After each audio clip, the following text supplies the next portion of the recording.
Class 12th के सभी student को मेरा नमस्ते।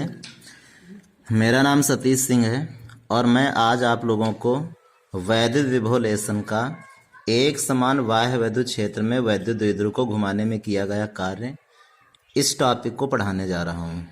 आज आपको यही टॉपिक समझना है। वेरी मोस्ट इम्पॉर्टेंट डेरिवेशन है, परीक्षा में कई बार पूछा जा चुका है।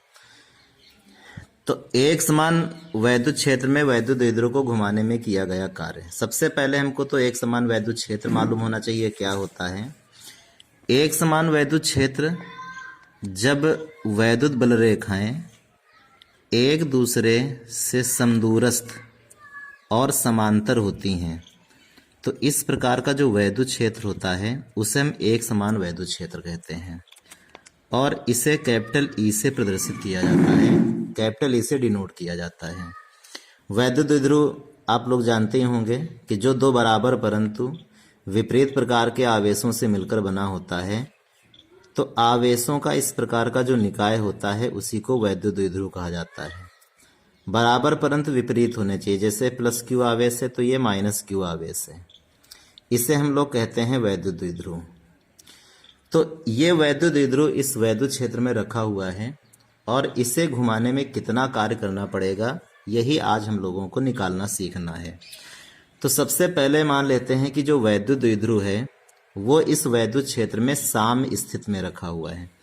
साम स्थित का मतलब होता है कि इस वैद्युत क्षेत्र के समांतर।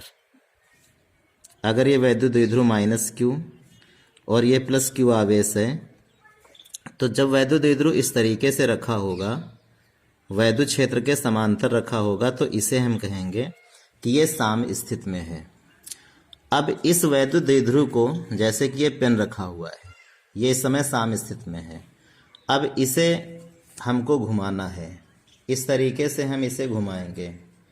तो अब घुमाने में जो कार्य करना है वही निकाल के दिखाना है। तो मान लेते हैं कि वैद्युत द्विध्रुव को, ये वैद्युत द्विध्रुव है, इसे वैद्युत क्षेत्र की दिशा से थीटा कोण घुमा दिया गया है। पहले जो वैद्युत द्विध्रुव था वो 0 डिग्री का एंगल बना रहा था, 0 डिग्री का कोण, क्योंकि समांतर रखा था इसलिए कोई कोण नहीं बन रहा था, 0 डिग्री। और बाद में जब इसको हम थीटा कोण घुमा देते हैं तो इसे हम थीटा 2 बराबर ऐसे थीटा लिख लेंगे। यही कार्य हमको निकाल के दिखाना है। होता ऐसा है कि जब कोई वैद्युत द्विध्रुव एक समान वैद्युत क्षेत्र में रखा जाता है तो ये जो वैद्युत क्षेत्र होता है ये आवेशों पर बल आरोपित करता है। चूंकि वैद्युत द्विध्रुव माइनस दो बराबर परंतु विपरीत प्रकार के आवेशों से मिलकर बना होता है और वैद्युत क्षेत्र में रखा, तो ये वैद्युत क्षेत्र इस पर बल आरोपित करते हैं। एक वैद्युत क्षेत्र ई क्यू आवेश पर जो बल आरोपित करेगा तो वो बल F = QE रहेगा। और यही वैद्युत क्षेत्र जब इस आवेश पर बल आरोपित करेगा तो माइनस का आवेश है लेकिन बल F = QE रहेगा। इसका मतलब यह है कि जो वैद्युत क्षेत्र है ये दोनों आवेशों पर ठीक परिमाण में बराबर बल आरोपित करेगा, लेकिन चूंकि धनावेश पर जो बल लगता है वो वैद्युत क्षेत्र की दिशा में लगता है, ऋणावेश पर जो बल लगता है वो वैद्युत क्षेत्र की विपरीत दिशा में लगता है। तो ये दोनों बल QE और QE परिमाण में तो बराबर हैं परंतु दिशा में विपरीत हैं। तो जब इस प्रकार के बल किसी भी वस्तु पर लगते हैं, किसी भी निकाय पर लगते हैं, तो बलों के इस प्रकार के जो जोड़े होते हैं उनको बल युग्म कहा जाता है, उनको बल युग्म कहा जाता है। तो ये बल युग्म कहलाता है। तो इन दोनों बलों की वजह से इस वैद्युत द्विध्रुव पर एक बल युग्म का आघूर्ण आरोपित हो जाएगा और वो जो बल युग्म का आघूर्ण होता है वो टाउ = PE sin थीटा। ये आप लेसन नंबर 1 में पढ़ेंगे कि किसी भी वैद्युत क्षेत्र के द्वारा वैद्युत द्विध्रुव पर लगने वाले बल युग्म के आघूर्ण का जो सूत्र होता है वो टाउ = PE sin थीटा होता है। अब जब इस वैद्युत द्विध्रुव को हम थीटा कोण घुमाएंगे वैद्युत क्षेत्र में, तो कार्य हम गणना करेंगे। लेकिन सबसे पहले हम क्या करते हैं कि इस वैद्युत द्विध्रुव को थीटा कोण पूरा का पूरा ना घुमाएं। इसे एक हम सूक्ष्म कोण, सबसे पहले एक हम सूक्ष्म कोण, क्योंकि ये रूल्स होता है फिजिक्स में कि जब भी हमें कोई वैल्यू प्राप्त करनी होती है तो हम पूरी वैल्यू एक साथ नहीं प्राप्त कर सकते। पहले हम एक सूक्ष्म वैल्यू प्राप्त करते हैं और सूक्ष्म वैल्यू प्राप्त करने के बाद ही उस वैल्यू का हम समाकलन करते हैं, इंटीग्रेशन करते हैं, तब हमें पूरी वैल्यू प्राप्त होती है। तो अगर हम कार्य को ज्ञात करना चाहते हैं तो सबसे पहले एक हम सूक्ष्म कार्य निकालें, यानी एक छोटा कोण घुमाएं। जब हम छोटा कोण घुमाएंगे तो हमें एक छोटा सा कार्य प्राप्त होगा।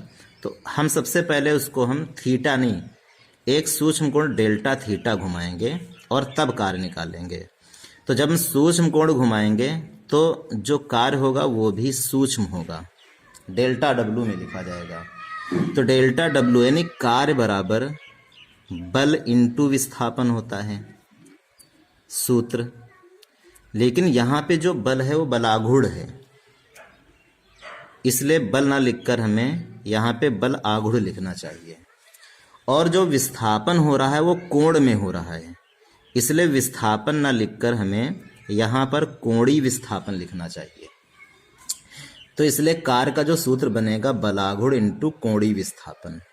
बलाघूर्ण हम प्राप्त कर चुके हैं, वो है पीई साइन थीटा, और जो कोणीय विस्थापन है वो डेल्टा थीटा है, कोणीय विस्थापन डेल्टा थीटा है।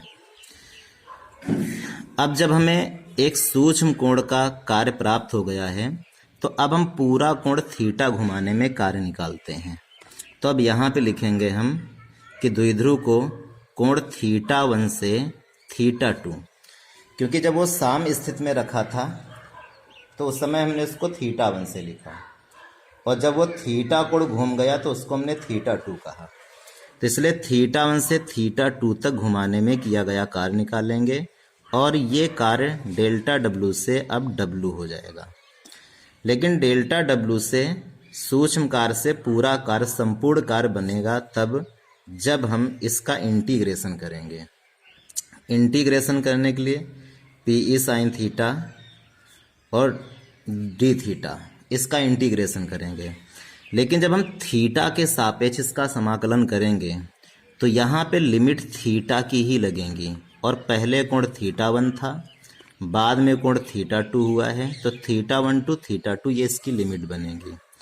तो W इक्वल टू पीई को हम बाहर कर लेते हैं और थीटा 1 टू थीटा 2 आगे साइन थीटा और डी थीटा लिख लेते हैं। साइन थीटा का समाकलन करेंगे तो W equal to P E integration of, समाकलन करेंगे तो अब बड़ा ब्रैकेट लगा लेते हैं, और साइन थीटा का जो समाकलन होता है वो माइनस का कॉस थीटा होता है, और यही लिमिट जो आगे थी अब इस बड़े ब्रैकेट में पीछे की ओर हो जाएगी। माइनस के निशान को हम बाहर कर लेते हैं तो माइनस का पीई और अंदर बचेगा cos theta, limit theta 1 to theta 2। अब हमारा जो अगला स्टेप रहेगा वो रहेगा कि हम इस लिमिट को छोड़ दें, लिमिट को ड्रॉप कर दें।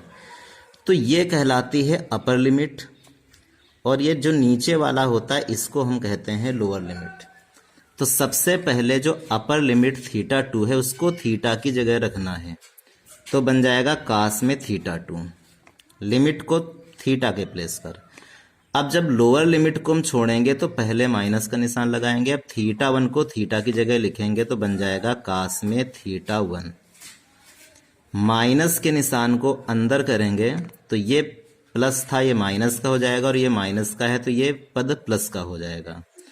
तो पीई जैसे माइनस कॉस थीटा पॉजिटिव बनेगा, इसको हम आगे लिखते हैं थीटा 1, और ये निगेटिव हो जाएगा क्योंकि ये प्लस का था, इसलिए इसको हम पीछे लिख लेते हैं कास में थीटा 2। तो इस तरीके से हमें वैद्युत द्विध्रुव को घुमाने में किया गया कार्य प्राप्त हो गया है। लेकिन प्रारंभ में ही आपको बता दिया गया था कि जब वैद्युत द्विध्रुव साम स्थिति में रखा था तो उस समय कोण थीटा 1 बराबर 0 था। तो चूंकि हम जानते हैं कि थीटा 1 बराबर 0 डिग्री है, और जब उसको थीटा कोण पूरा हम घुमा देंगे तो थीटा टू बराबर थीटा रहेगा, थीटा टू बराबर यहाँ पे थीटा लिख लेते हैं। अब इन्हीं वैल्यू को हम इस फार्मूले में यहाँ पे रख लेते हैं, तो हमें W equal to P E cos में 0 डिग्री माइनस में कास में थीटा प्राप्त हो जाएगा। कास 0 डिग्री की वैल्यू 1 होती है, इसलिए W equal to P E 1 minus में कॉस थीटा, ये हमें प्राप्त हो गया है। तो जब एक वैद्युत द्विध्रुव को एक समान वैद्युत क्षेत्र में घुमाया जाता है तो किए गए कार्य का सूत्र W equal to P E 1 minus में कॉस थीटा होता है।